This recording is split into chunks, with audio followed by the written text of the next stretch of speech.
ఒక్కసారి కొమ్మూరి గోల్డ్ కి కాల్ చేయండి. తాకట్లో ఉన్న మీ బంగారాన్ని విడిపించి మార్కెట్ ప్రైస్ కి వాళ్ళు కొనుక్కుని మిగతా డబ్బులు మీకు ఇచ్చేస్తారు. ఏలూరు జిల్లాలో దారుణం జరిగింది. ఒక మహిళను హతమార్చి పూడ్చిపెట్టి ఆమె బతికే ఉన్నట్లుగా హైడ్రామా క్రియేట్ చేశాడు ఒక కిరాతకుడు. అసలు ఏం జరిగిందో చూద్దాం. ఏలూరు జిల్లాలోని పల్లెర్లముడి గ్రామంలో ఒక ఫ్రాన్సిస్ శౌరి అనే ఒక అతను, ఆయన వడ్డీ వ్యాపారం చేస్తూ ఉండేవాడు, అలాగే పాల బిజినెస్ కూడా చేస్తూ ఉండేవాడు. సో ఈ నేపథ్యంలోనే విశాలి అనే ఒక ఆమె వాళ్ళ ఇంటికి కూడా వెళ్ళి పాలు వేసేవాడు, పాలు పోయడానికి వెళ్ళేవాడు. మరి ఈ నేపథ్యంలోనే వాళ్ళిద్దరికైతే పరిచయం ఏర్పడింది. సో ఆ పరిచయం కాస్త విశాలికి డబ్బు అవసరం ఉన్నప్పుడు, ఈయన ఎలాగో వడ్డీ వ్యాపారం చేస్తాడు కాబట్టి డబ్బు అవసరం ఉన్నప్పుడు 2 లక్షలు అడగడం, ఈయన ఇవ్వడం జరిగింది. సో నెల అంటే రోజు పాలు పోయడానికి కాకుండా నెల వడ్డీ వసూలు చేయడానికి కూడా వీళ్ళ ఇంటికి వస్తూ ఉండేవాడు. సో అది మెల్లమెల్లగా వాళ్ళ అక్రమ సంబంధానికి దారితీసిందనమాట. వీళ్ళిద్దరూ కూడా ఒక రిలేషన్షిప్లో ఉండేవాళ్ళు. సో అలా జరుగుతూ ఉండేది. సో వడ్డీ కట్టించుకోవడానికి రావటం, వాళ్ళు తరచూ కలుస్తూ ఉండటం, ఇలా జరుగుతూ ఉండేది.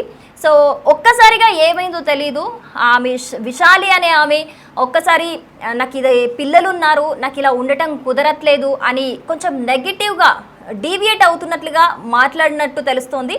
సో ఆ సిచ్యువేషన్లోనే ఒకసారి ఏప్రిల్ 18న ఈ ఫ్రాన్సిస్ శౌరి అనే అతను, సరే మీ చుట్టాలకి ఎవరికో డబ్బులు అవసరం ఉన్నాయన్నావు కదా, నేను అవి ఇస్తాను, సో ఇక్కడికి రా అని చెప్పేసి అక్కడ కలవడం జరిగింది. వాళ్ళిద్దరూ బయట కలిసి ఆమెని బైక్ మీద ఎక్కించుకొని ఒక నిర్మానుష్యమైన ప్రాంతానికి తీసుకెళ్ళి అక్కడ అప్పటికే ఆ విశాలి అనే అమ్మాయి మీద ఫ్రాన్సిస్ శౌరి అనే అతనికి ఒక అనుమానం ఉంది. ఆమె ఇంకెవరితోనో ఫోన్లు మాట్లాడుతుంది, మేబీ ఇంకెవరితోనో రిలేషన్షిప్స్ పెట్టుకుందా అని చెప్పి ఒక డౌట్ ఉందన్నమాట. సో ఆ సిచ్యువేషన్ని ఆమెతో డిస్కస్ చేయటం, ఆమె మన రిలేషన్ని నేను వద్దంటున్నాను, నువ్వేం మాట్లాడుతున్నావు అని వాళ్ళిద్దరికీ మధ్య ఒక వాగ్వాదం జరిగింది.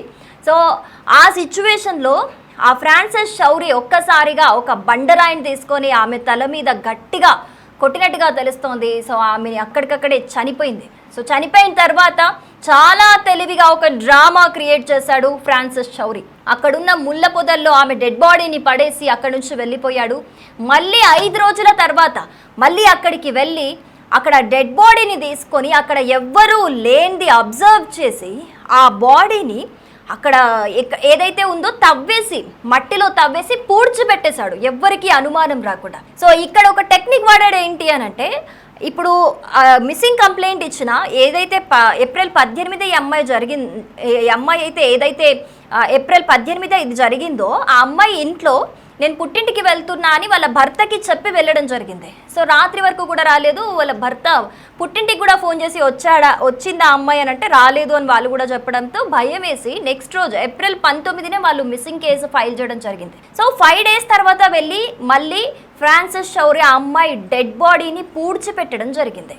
సో ఆ అమ్మాయి చాలా తెలివిగా ఆ అమ్మాయి ఫోన్ని, అంటే ఒకవేళ వీళ్ళు కేసు ఫైల్ చేసినా కూడా ఆ ఫోనే మెయిన్ కీ అవుతుంది కాబట్టి ఆ అమ్మాయి ఫోన్ తీసుకొని దాన్ని మ్యానిపులేట్ చేయడానికి ఆ అమ్మాయి ఫోన్ని మాత్రం అక్కడ వదిలేయకుండా, ఏం చేయకుండా, ఆఫ్ చేయకుండా, దాన్ని బద్దలు కొట్టకుండా ఆయనతోనే పెట్టుకొని ఇప్పటికీ ఇది జరిగి సరిగ్గా 42 రోజులు అవుతుంది. ఏప్రిల్ 18న జరిగిందంటే ఇప్పటికీ 42 రోజులు. మరి ఇప్పుడు ఎందుకు బయటికి వచ్చింది అని అంటే, ఏప్రిల్ 19న మిస్సింగ్ కేసు ఫైల్ అయిన తర్వాత ఏమైంది అని చెప్పేసి ఈ మధ్యలో వాళ్ళెవ్వరికీ కూడా అమ్మాయి చనిపోయింది అనే అనుమానం రాకుండా వాళ్ళ భర్తకి తరచూ ఆ అమ్మాయి ఫోన్ నుంచి ఫోన్ చేయడం, మాట్లాడకుండా కాల్ పెట్టేయడం, ఇదే చేస్తూ ఉన్నాడు తరచూ. అంటే విశాలి ఎక్కడికో వెళ్ళింది, బతికే ఉంది, బట్ ఎవరైనా కిడ్నాప్ చేసి ఉంటారు, ఏదైనా అపాయంలో ఉంది కావచ్చు. అంటే ఓవరాల్గా అయితే ఇక్కడ తను అనుకుంది ఏంటంటే ఆ అమ్మాయి బతికే ఉంది అనే ఒక హై డ్రామాని అయితే అక్కడ క్రియేట్ చేయడం జరిగింది. సో ఆ అబ్బాయి ఫ్రాన్సిస్ శౌరి ఫోన్ అయితే తన దగ్గరనే పెట్టుకొని ఇలా చేస్తూ ఉండేవాడు. ఈ 40 డేస్ కూడా పోలీసుల కళ్ళు గప్పి తప్పించుకొని కొన్ని రోజులు తిరుపతికి వెళ్ళడం, కొన్ని రోజులు వేలూరులో ఉండడం, కొన్ని రోజులు విజయవాడలో ఉండడం. సో వీళ్ళు ఎప్పుడైతే కేసు ఫైల్ అయిందో ఆ అమ్మాయి నెంబర్ని ట్రాక్ చేస్తున్నప్పుడు డిఫరెంట్ లొకేషన్స్ కనిపిస్తున్నాయి పోలీస్ వాళ్ళకి. సో వీళ్ళు ఇన్వెస్టిగేషన్లోనే భాగంగా పోలీసులు ఆ అమ్మాయి కాల్ డేటాని తీయడం జరిగింది బయటికి. సో ఆ కాల్ డేటా తీసినప్పుడు మొత్తం గుట్టంతా రట్టయిపోయింది. ఇంకా తీగలాగితే డొంకంతా కదిలినట్టు మెల్లమెల్లగా ఆ అమ్మాయి ఎవరెవరితో మాట్లాడింది అంటే ముందు కాల్ చేసే కదా ఆ అబ్బాయి దగ్గరికి వెళ్ళింది ఫ్రాన్సిస్ షౌరీ దగ్గరికి. సో కాల్ డేటా మొత్తం తీస్తే ఈ ఫ్రాన్సిస్ షౌరీ అతనితోనే ఎక్కువ కాల్ మాట్లాడినట్టుగా కూడా పోలీసుల ఇన్వెస్టిగేషన్లో అయితే తేలింది. సో ఇన్వెస్టిగేషన్లో తేలిన వెంటనే ఫ్రాన్సిస్ షౌరీని పిలిపించి ఇంటరాగేట్ చేస్తే మొత్తం కూడా బయటపడింది. ఏం జరిగింది, ఎందుకు తీసుకెళ్ళాడు, ఎక్కడ పూడ్చిపెట్టాడు ఏంటి అనేది ఆయన స్వయంగా ఆ ప్లేస్ చూపించి అంటే ఆ రికన్స్ట్రక్షన్ చేసి మరీ చూపించారనమాట. అది ఏ రోజైతే సిచ్యువేషన్ జరిగిందో ఆ కేసుని రికన్స్ట్రక్షన్ చేసి అదే ప్లేస్కి తీసుకెళ్ళి మళ్ళీ పోలీసులు కూడా తీస్తే కనుక డెడ్ బాడీ అయితే దొరికింది వాళ్ళకి. ఈరోజు డెడ్ బాడీ అయితే దొరికిందనమాట. సో చూడండి ఇక్కడ ఏప్రిల్ 18 అంటే 42 రోజుల క్రితం ఈయన ఈ మాస్టర్ ప్లాన్ వల్ల అంటే బతికే ఉంది అనే ఒక హెలూసినేషన్ క్రియేట్ చేస్తాడు ఇక్కడ. ఎందుకు అనంటే ఒకవేళ ఫోన్ మిస్ అయినా, ఫోన్కి ఏదన్నా అయినా, ఫోన్ కలవకపోయినా ఖచ్చితంగా బతికుందో లేదో అనే అనుమానం అయితే ఖచ్చితంగా వచ్చేది. కానీ అతి తెలివి కూడా కాదు, ఇది చాలా తెలివిగా ఫోన్ని తీసుకొని మధ్యలో వాళ్ళ హస్బెండ్కి ఫోన్ చేస్తూ సైలెంట్గా ఉండి పెట్టేయడం. దానివల్ల ఎవరు కూడా ఏమనుకుంటారు, విశాలి ఎక్కడికో వెళ్ళిపోయింది, మేబీ కిడ్నాప్ అయినా జరుగుండొచ్చు, ఏదో జరిగింది కానీ అపాయం అంటే ఏదో కష్టతరమైన సిచ్యువేషన్లో ఉంది కానీ డైరెక్ట్గా చనిపోయిందని ఎవరు అనుకోరు కదా అలా ఫోన్లు వస్తుంటాయి. సో అలాంటి ఒక హై డ్రామా క్రియేట్ చేశాడు. సో ఇప్పుడైతే పోలీసుల కస్టడీలో ఫ్రాన్సిస్ షౌరీ ఉన్నట్లుగా తెలుస్తోంది, పోలీసులు అరెస్ట్ చేసినట్లుగా తెలుస్తోంది. సో ఆ డెడ్ బాడీని అయితే ఫ్యామిలీ వాళ్ళకి వాళ్ళు అంటే పోస్ట్ మార్టంకి అయితే పంపించినట్టుగా తెలుస్తోంది. ఫ్యామిలీ వాళ్ళకి కూడా ఇన్ఫర్మేషన్ అయితే అందించారు. సో ఓవరాల్గా ఇదంతా చూస్తుంటే కూడా మనకి ఒక సినిమాటిక్ డ్రామా లాగా అనిపిస్తుంది కదా.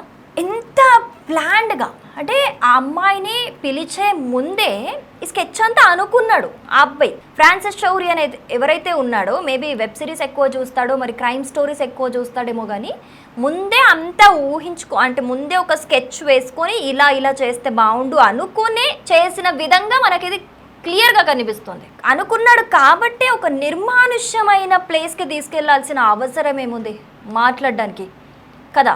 అలాగే అక్కడ ఆ అమ్మాయి ఆ ఫ్రాన్సిస్ షౌరీ అనే అతనితోని విశాలి విభేదించటం వల్లే నేను ఇది చేయలేను, ఇంకా నేను నీతో రిలేషన్లో ఉండలేను, నాకు పిల్లలు ఉన్నారు, నాకు ఇబ్బందికరంగా ఉంది అని చెప్పటం వల్లే ఇదంతా జరిగింది. అండ్ ఇదంతా హై డ్రామాకి అంటే ఏ నేరస్తుడైనా సరే ఒక చిన్న క్లూ వదిలేస్తాడు, దానివల్లే దొరుకుతారు అని అంటారు కదా. సో ఇక్కడ విశాలి ఫోనే అతన్ని పట్టించింది, నిందితుడిని పట్టించింది. సో అతి కిరాతకంగా ప్రీ ప్లాన్డ్ చేసి మరి ఆ అమ్మాయిని అతి కిరాతకంగా చంపేసి 5 రోజులకి మళ్ళీ వెనక్కొచ్చి మరి ఆ డెడ్ బాడీని పూడ్చిపెట్టాడు. చూసారా అసలు ఒక పగబట్టిన శత్రువు కూడా ఇంత కిరాతకంగా చేయడేమో నాకు తెలిసి. పగబట్టిన శత్రువు కూడా ప్రాణాల మీదకి వస్తుంది అని అంటే ఖచ్చితంగా ఆలోచిస్తారు వాళ్ళు, పాపం అంటారు. కానీ ఏంటి ఇది, ఒక అమ్మాయితో రిలేషన్ పెట్టుకొని రిలేషన్లో ఉండి అంటే రిలేషన్ వద్దు అనేసరికి అప్పటి వరకు నచ్చిన అమ్మాయి ఒకటేసారి చచ్చిపోవాలి అని కోరుకునేంత ద్వేషం ఏంటి మనుషుల్లో? అసలు ఎటెళ్తుంది సొసైటీ? అంత ద్వేషం ఎందుకు? ఆ మూమెంట్లో మన ఎమోషన్స్ని కంట్రోల్ చేసుకోగలిగితే ఆ ఒక్క మూమెంట్లో ఎంత ఇప్పుడు వాళ్ళ ఫ్యామిలీకి లాస్ అయినా ఆ అమ్మాయి వాళ్ళ పేరెంట్స్కి ఒక గోస, అది అసలు ఎవ్వరికి చెప్పుకోలేని బాధ అది. ఎందుకు అనంటే ఇప్పుడు ఆటోమేటిక్గా ఆ అమ్మాయి చనిపోయింది. ఆ అమ్మాయి చనిపోవటంతో పాటు ఇప్పుడు ఈ అక్రమ సంబంధం గుట్టంతా రట్టయిపోయింది. అంటే ఇప్పుడు ఆ అమ్మాయి చనిపోయినా కూడా ఆ అమ్మాయి పరువు పోయినట్లే, నిజంగా ఒక క్రిటికల్ సిచ్యువేషన్లో చనిపోయినట్టు ఆ అమ్మాయి. ఇప్పుడు భార్య పోయిందని ఏడుస్తాడా, లేకపోతే అక్రమ సంబంధం పెట్టుకొని అందుకు బలైందని ఏడుస్తాడా? సో ఈ జనరేషన్లో మనము అసలు ఫ్యూచర్ ఏం జరుగుతుందో ఏమీ ఆలోచించకుండా ఒక అక్రమ సంబంధాలు పెట్టుకొని వాళ్ళు ఎంతవరకు కరెక్ట్, వాళ్ళని ఎంతవరకు నమ్మొచ్చు, అసలు ఏంటి ఎదుటి వ్యక్తులు ఏంటి అనేది కూడా తెలియకుండా ఎక్కడికి పడితే అక్కడికి వెళ్ళిపోవడం, ఏది పడితే అది రిలేషన్ పెట్టేసుకోవటం. సో ఎదుటి వాళ్ళని గుడ్డిగా నమ్మి వాళ్ళ గురించి ఏం తెలియకుండా గుడ్డిగా నమ్మి మన అనుకున్న వాళ్ళకి లాస్ట్కి బాధ మాత్రమే మిగులుస్తున్నాం, మన అనుకున్న వాళ్ళకి అన్యాయం చేస్తున్నాం, మన అనుకున్న వాళ్ళని మోసం చేస్తున్నాం. సో ఎప్పుడైనా సరే కష్టం వచ్చినా ఏదొచ్చినా లాస్ట్ వరకు ఉండేది మన అనుకున్న వాళ్ళే.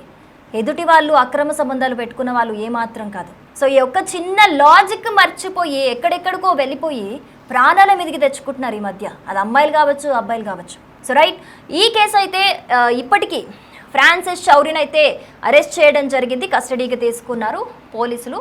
సో మొత్తం మీద ఈ హై డ్రామా క్రియేట్ చేసి ప్రీ ప్లాన్డ్ గా మర్డర్ చేసినట్టుగా తెలుస్తోంది. మరి ఫ్రాన్సిస్ చౌరికి ఎలాంటి శిక్ష పడితే బాగుంటుంది? తప్పకుండా కమెంట్ చేయండి.